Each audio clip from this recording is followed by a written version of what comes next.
Es posible que no conozcas el nombre de Griselda Blanco, pero seguro has oído hablar de Pablo Escobar y el Cártel de Medellín. Griselda, también conocida como la reina de la cocaína, desempeñó un papel crucial en la distribución de sustancias ilícitas en Estados Unidos. Te invitamos a quedarte hasta el final de este video para que conozcas cómo esta mujer fue considerada la maestra de Pablo y le enseñó todas las rutas de distribución. Así logró reinar en un mundo dominado por hombres.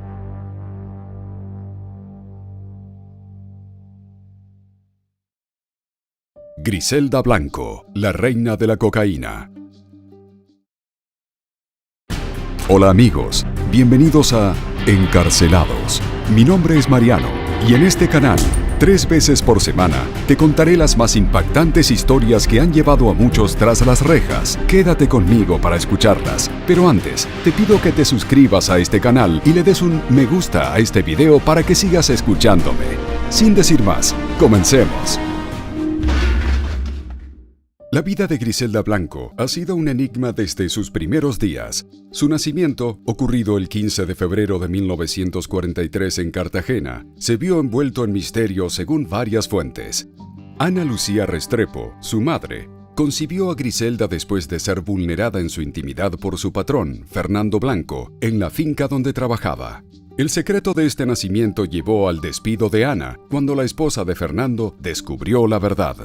Después de este episodio, a Ana, al quedarse sin empleo y sin techo, no le quedó otra opción que vender su cuerpo para obtener el sustento de ella y de Griselda, de apenas 3 años. Ambas se trasladaron a un barrio humilde en Medellín. Las desafiantes calles terminaron de moldear a la joven Griselda, quien lamentablemente no tuvo la oportunidad de aprender a leer ni escribir. En ese barrio, la violencia era tan común que los niños encontraban diversión cavando hoyos para enterrar los cuerpos que aparecían en las calles.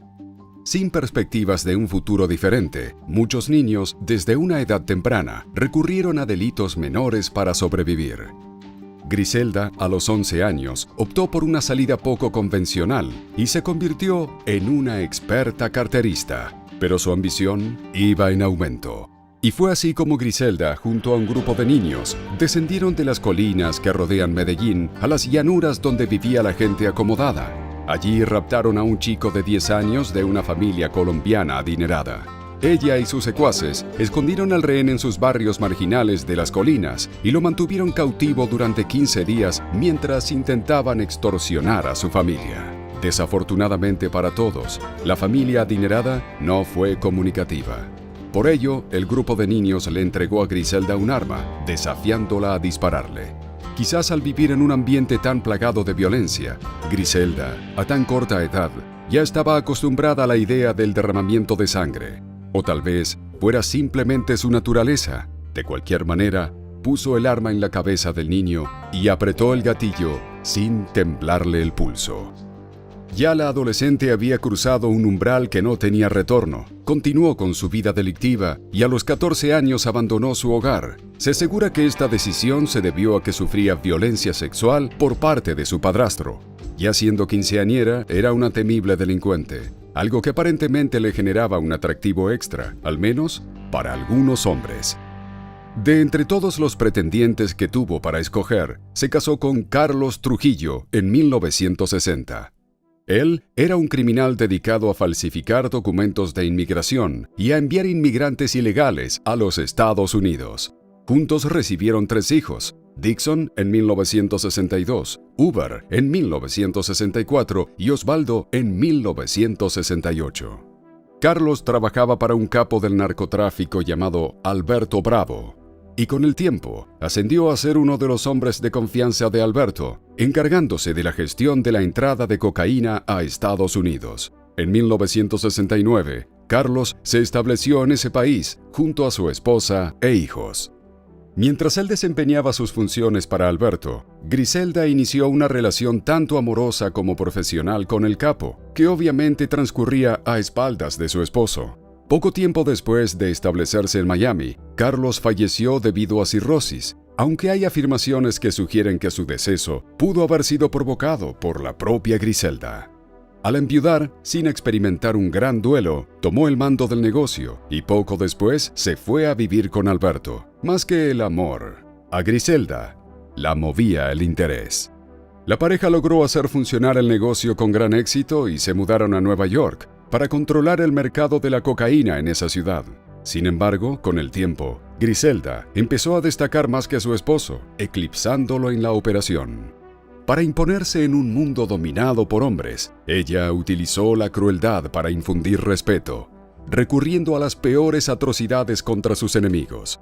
También tenía una mente brillante para el mal y demostró una gran inteligencia al innovar la manera de introducir droga en los Estados Unidos. Fue pionera en una de las ideas más utilizadas en la actualidad para el camuflaje de drogas.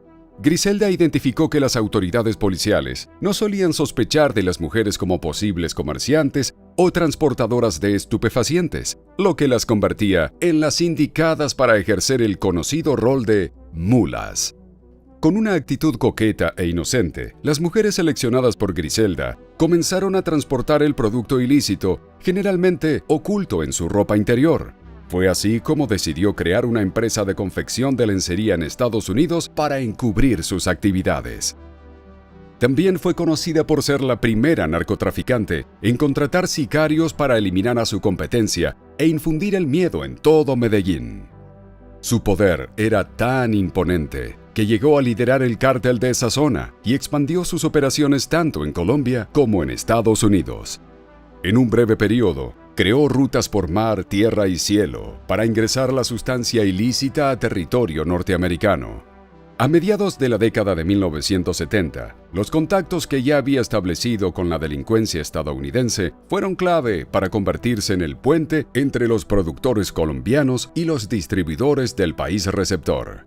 Sin embargo, en poco tiempo, formó su propia red de fabricación y tráfico de drogas, convirtiéndose en la madrina de todos los narcos del país y la única dueña de las rutas del ilícito negocio a través de Miami, y fueron rutas que ella misma diseñó. La llamada Reina involucró en el negocio a más de 1.500 delincuentes considerados de poca monta, entre ellos Pablo Escobar, un joven bandido cuya visión lo mantuvo cerca de Griselda. Después de colaborar, él enviando la sustancia en llantas de aviones y ella recibiendo el cargamento en Miami, se convirtieron en enemigos. Pero si bien todo parecía funcionar perfecto, durante una operación conjunta del Departamento de Policía de Nueva York y la DEA, llamada Operación Banshee, las autoridades interceptaron 150 kilos de cocaína destinada a ser distribuida por Griselda y Alberto. En abril de 1975, la pareja, junto con otras 30 personas, fueron acusadas de cargos federales de conspiración para traficar con drogas. Sin embargo, el dúo huyó a Colombia antes de ser detenido. En 1976, instalada nuevamente en su país natal, Griselda ya era la reina del narcotráfico. Alberto fue desplazado por los múltiples amantes de la poderosa mujer, y al poco tiempo se convirtió en una pálida sombra de lo que había sido. Ella no solo estaba harta de él, sino que desconfiaba de sus andanzas, creyendo que le estaba robando, lo que la llevó a confrontarlo. En una acalorada discusión en Medellín, se enzarzaron en una severa balacera. Él recibió 2 disparos en la cabeza, ella fue herida de gravedad en el estómago y 6 guardaespaldas perdieron la vida. Griselda sobrevivió, quedando viuda una vez más. Sin embargo, nada detendría su ambición. Aprovechando la algarabía de la celebración de los 200 años de independencia de Estados Unidos, ese año llenó los revestimientos interiores del buque Gloria, que desfilaba por las calles con 1.000 kilos de cocaína, valuados entonces en $40 millones. Pero la visión que tenía para los negocios no era igual de buena para los amantes. Griselda no acostumbraba a estar sola, por lo que comenzó a vivir con Darío Sepúlveda, un conocido ladrón de bancos con el que tuvo tal vez a su hijo más querido, Michael Corleone Sepúlveda, nacido en 1978, quien recibió este nombre por la admiración de Griselda por la película El Padrino. A finales de la década de 1970, aún liderando el cártel de Medellín, decidió regresar a Estados Unidos y continuar con la exportación de cocaína hacia este territorio. Esta vez se instaló en Miami, una ciudad que había sido un destino de vacaciones de invierno, popular para familias y viajeros de edad avanzada. Sin embargo, con la llegada del nuevo tipo de droga, la vida cambió drásticamente. Se dio la transformación de la era de la marihuana de los años 70 a la era de la cocaína de los años 80. La ciudad estaba abrumada por delitos relacionados con las drogas y la atmósfera plagada de crímenes. En ese momento no solo se involucró en el tráfico de cocaína, sino que también participó activamente en la violencia asociada con el control del territorio para vender esas sustancias, conocida como las Cocaine Cowboy Wars, que se desarrolló con una intensa rivalidad entre gángsteres colombianos y gángsteres cubano-americanos en las calles de Miami. Esta época fue posiblemente la más sangrienta para la líder del narco. No tenía reparos en eliminar a competidores, soldados desleales y cualquiera que pudiera estar involucrado en un doble juego. Cuando Griselda ordenaba quitarle la vida a alguien, instruía a sus sicarios para que eliminaran a todos los posibles testigos, sin importar si había mujeres y niños. Su crueldad era aberrante. Incluso asistía a los entierros de sus víctimas. Era una especie de ritual con el que verificaba que su orden se había cumplido y además disipaba las sospechas en su contra, llegando al extremo de pagar los gastos del funeral. Además de su participación en el tráfico de sustancias, Griselda utilizó su poder para satisfacer sus propios impulsos lascivos. Tenía una necesidad constante de sexo, tanto con hombres como con mujeres. Se relatan anécdotas que indican que a veces exigía actos sexuales bajo amenaza de pistola, e incluso llegó al extremo de utilizar un arma blanca para quitarles la vida a algunos hombres con los que se relacionó, siguiendo un patrón similar a una mantis religiosa. En una ocasión, durante una de sus extravagantes fiestas de orgías sexuales, en una de sus mansiones en Miami, ordenó quitarle la vida a un hombre y segmentar su cuerpo simplemente por haberle llamado gorda. En ese momento ya había construido un imperio millonario, enviando más de 1,5 toneladas de cocaína a Estados Unidos cada mes, utilizando tantas rutas marítimas como aéreas. La crueldad de Griselda era su marca distintiva. Mientras otros criminales evaluaban antes de actuar, ella no dudaba en despojar de la vida a alguien sin pensar y sin remordimientos. En muchos de los ataques que ordenaba, transeúntes inocentes a menudo quedaban atrapados en el fuego cruzado. Solo en 1981 se registraron 621 fallecimientos violentos en Miami, creando una situación que algunos compararon con el lejano oeste. La morgue no tenía suficiente espacio, por lo que tuvieron que llevar camiones frigoríficos para almacenar los cadáveres. Era temida por su dureza, tanto por los capos de la droga como por sus asociados. Mientras las masacres sucedían, ella se relajaba yendo al salón de belleza 3 veces por semana, a menudo acompañada por alguna esposa de sus hombres de confianza. Además de su inmenso poder, poseía una fortuna incalculable y llevaba una vida excéntrica rodeada de lujos. Tenía colecciones de Ferraris, mansiones, más de 300 pares de zapatos, una vajilla de té de la reina Isabel, un joyero que incluía gemas sueltas y un anillo de rubíes de 25 quilates que perteneció a Eva Perón. Poseía incluso un collar de 30 esmeraldas de 10 quilates, ensartadas en 40 diamantes, valuado en millones de dólares. El monto total de su colección de joyas se estimaba en más de 15 millones de dólares. El negocio que Griselda creó se convirtió en un asunto familiar, ya que sus hijos mayores formaban parte de la banda. Dixon empezó como sicario y manejó el negocio de su madre en San Francisco. Uber trabajó como distribuidor en Miami, mientras que Osvaldo representaba los intereses de ella en Los Ángeles. Griselda, para hacer alarde, organizaba continuas fiestas donde, en medio de la celebración, le gustaba hablar de sus hazañas delictivas. En una ocasión, frente a un público expectante y emocionado, reveló cómo se ganó el sobrenombre de La Compasionata. Contó que conoció a un vendedor de armas que tenía acceso a pistolas y metralletas de última tecnología. En una reunión que se llevó a cabo en la habitación de un hotel en Miami, asistió acompañada de sicarios de su confianza. El traficante no dejaba de hablar y para ganarse el respeto de Griselda, comenzó a alardear de sus contactos. Y relató que acababan de entregarle un gran cargamento de ametralladoras a Papo Mejía, quien resultó ser un enemigo de Griselda. Sin tener idea de la locura que estaba cometiendo, el sujeto le informó que Papo le había contado que andaba en medio de una pelea con una mujer fea y obesa, a la que llamaban La Gorda, y aseguró que con las armas que le entregó, su cliente podría poner fin a esa guerra. Los sicarios intercambiaron miradas y comprendieron cuál era la rutina que les tocaba seguir. Tomaron al traficante de ambos brazos, subieron el volumen del televisor, colocaron la cabeza del vendedor sobre la taza del inodoro, buscaron un machete en el baúl del carro y tenían todo listo para separar la cabeza del tronco. El hombre lloró y suplicó a Griselda que por favor le disparara en la cabeza. Ella se negó, argumentando que el machete no hacía ruido, pero él argumentó que tenía una pistola con silenciador bajo el asiento de su auto, un Camaro negro estacionado frente al hotel. Compasiva, Griselda pidió a uno de los hombres que fuera a buscarla. Tras unos minutos el muchacho le entregó el arma y ella, sin mediar palabra, le disparó en la cabeza. Desde ese momento empezaron a llamarla la Compasionata.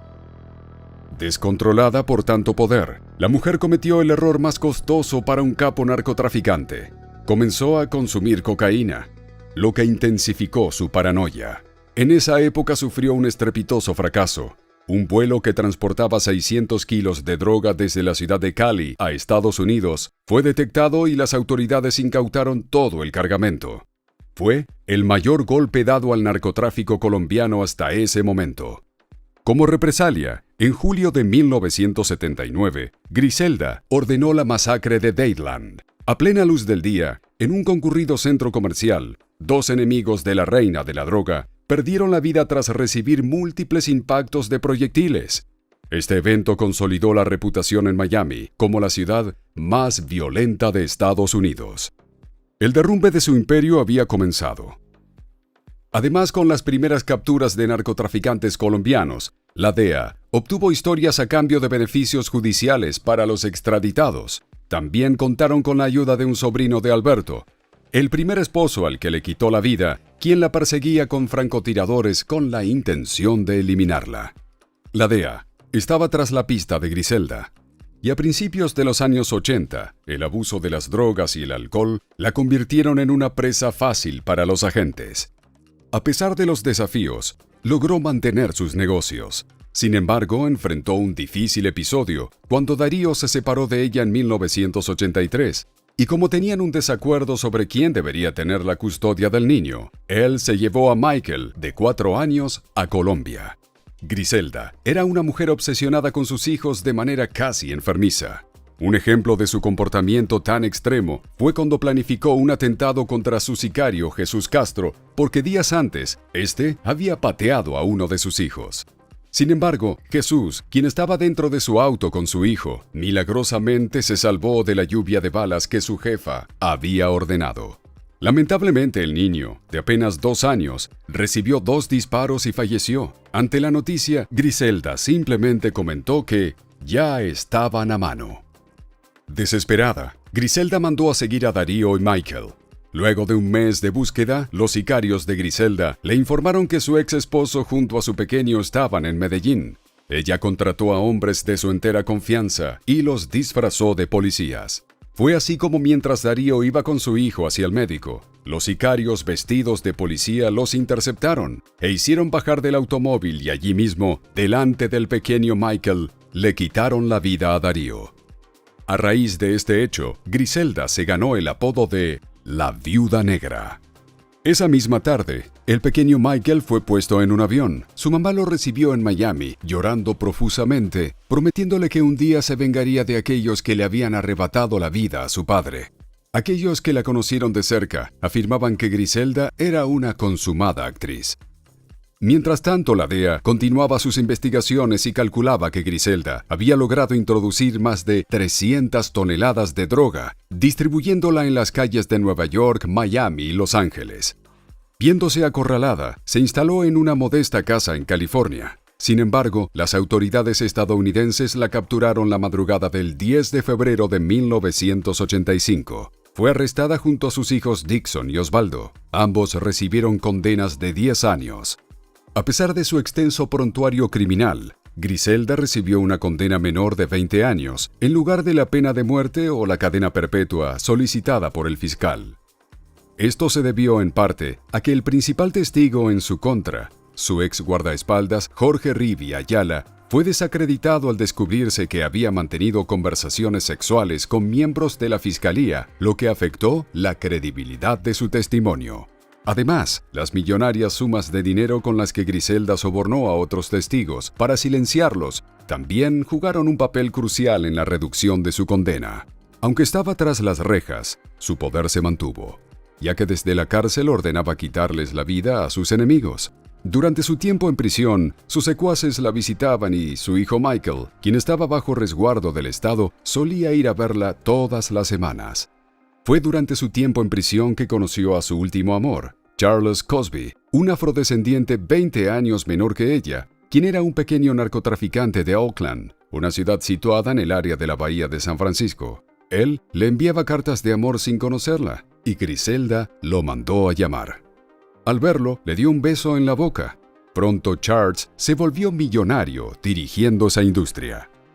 Dixon y Osvaldo recibieron la libertad condicional en 1992 y regresaron a Colombia. 4 meses después, Osvaldo perdió la vida mientras estaba con 3 amigos en la taberna La Baviera y fueron atacados por sicarios a las 2 de la madrugada. Griselda desde la cárcel casi enloqueció al enterarse del ataque letal contra su hijo y buscó venganza. Esto desató una de las noches más tenebrosas en la historia de Medellín, el 19 de noviembre de 1992. Ese jueves, una plaga de sicarios se dispersó por la ciudad para vengar a Osvaldo. A las pocas horas, los cuerpos de los autores materiales del crimen aparecieron en condiciones indescriptibles y divididos en fragmentos en un potrero a las afueras de la ciudad. Poco después llegó la orden de aniquilar también a sus familias, aplicándoles el mismo método. En 1994, cuando Griselda se enteró de que la justicia estadounidense seguía buscando testigos en su contra, le propuso a su joven novio Charles dar un golpe impactante: raptar al hijo del presidente John Fitzgerald Kennedy, John Jr. Creía que teniendo al hijo del expresidente en su poder, podría negociar con la fiscalía para obtener un trato más favorable que la dejara en libertad. Cuando su novio rechazó la idea y le dijo que el plan era una locura, Griselda lo acusó de traidor. Temeroso, el joven envió un equipo de hombres a Nueva York para llevar a cabo el plan, mientras él se entregaba a la justicia y declaraba en su contra. Desde entonces, se supo muy poco de Griselda. El siguiente acontecimiento en la historia fue el terrible destino que los rivales de su madre le dieron a Hoover. En el año 2000, el joven fue raptado, sometido a tratos crueles y finalmente le quitaron la vida. Pero si la mujer tomó represalias, no fue del conocimiento público. El 6 de junio de 2004, después de 20 años de reclusión, Griselda fue puesta en libertad y deportada a Colombia, donde irónicamente no tenía ninguna causa penal pendiente. En su país natal vivía Dixon, quien tenía graves problemas de adicción. Por su parte, Michael continuó viviendo en Miami. Todavía con poder y dinero mal habido, Griselda se mudó a una mansión en el poblado de Medellín, donde como recuerdo de un pasado esplendoroso, había un Jaguar dorado en el garage, desprovisto de llantas y oxidado. Tiempo después, se informó que Dixon perdió la vida, pero no se tiene más información al respecto. Después de haber perdido a 3 de sus hijos, se dijo que Griselda se aferró a la iglesia. En Colombia, muchos la odiaban y buscaban venganza. En Estados Unidos, sabían que tarde o temprano alguien le cobraría con su vida tanto daño hecho. Y eso sucedió en 2012. Después de comprar una tira de costillas en una carnicería del barrio Belén de Medellín, 2 sicarios en moto le dispararon. Paradójicamente, Griselda, quien había introducido esa modalidad de crimen, cayó víctima de su propia creación.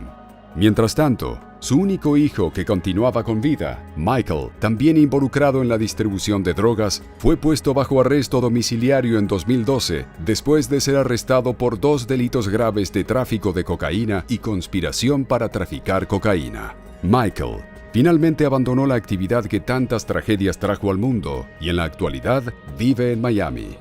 Ha adoptado una vida religiosa Tiene 3 hijos y está comprometido con una mujer hermosa. Se ha convertido en un empresario y es el propietario de una marca de ropa llamada Puré Blanco Company.